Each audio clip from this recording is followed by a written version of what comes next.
நேற்று ஒரு நாள் பூ பறிக்காம விட்டுட்டேன். காலையில பார்க்கும்போது செடியில எல்லா பூவுமே மலர்ந்திருந்தது. டெய்லி காய்கறிலாம் அலசிட்டு தண்ணி கொண்டு வந்து அப்படியே வந்து செடியில ஊத்திடுவேன். அதுல இருந்து ஒரு தக்காளி செடியுமே வந்து அதுலயுமே பூ பூத்திருக்கு. லெஃப்ட் சைட்ல இருக்கிறது ஃபுல்லாவே மிளகு தக்காளி கீரை தான் போட்டு விட்டுருக்கோம். நேற்று நைட்டு போல ஒயிட் சன்னா ஊற வச்சிருந்தேன். இன்னைக்கு மார்னிங் பிரேக்ஃபாஸ்ட் மதியம் லஞ்ச் ரெண்டுக்குமே ஒயிட் சன்னால குருமா மாதிரி ரெடி பண்ணிட்டேன். வர விஜயதசமிக்கு பிரகியே பிளே ஸ்கூல்ல போடலான்னு ஒரு ஐடியா. அதனால நேற்று வீட்டு பக்கத்துல இருக்க பால்வாடியில கூட்டிட்டு போய் ஒரு நாள் உட்கார வச்சு பார்ப்போமேன்னு கூட்டு போனோம். போனதுல இருந்து ஒரே அழுக.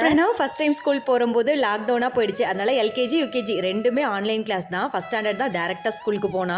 அதனால ஸ்கூல் போகும்போது ஒரு நாள் கூட அழுததே கிடையாது. ஆனா பிரகி இந்த மாதிரி அழுகிறது பார்த்தோன்னா ரொம்பவே கஷ்டமா போயிடுச்சு. அப்படியே கூட்டிட்டு வீட்டுக்கு வந்துட்டேன். நீங்க உங்க பசங்களை ஸ்கூலுக்கு அனுப்பின ஃபர்ஸ்ட் டே அனுபவத்தை மறக்காம கமெண்ட்ல ஷேர் பண்ணுங்க.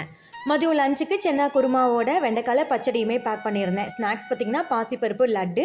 ஈவினிங் ஸ்நாக்ஸுக்கு இதுவுமே ஒரு ஸ்வீட் தான். எங்கள் ஊரில் இது பேர் மணவளம்னு சொல்லுவாங்க. இன்னைக்கு ஃப்ரைடேங்கிறதுனால தம்பி ஸ்கூலுக்கு கிளம்பினதுக்கு அப்புறமா நானுமே ஃப்ரெஷ் ஆகிட்டு பூஜை வேலையும் முடிஞ்சுது.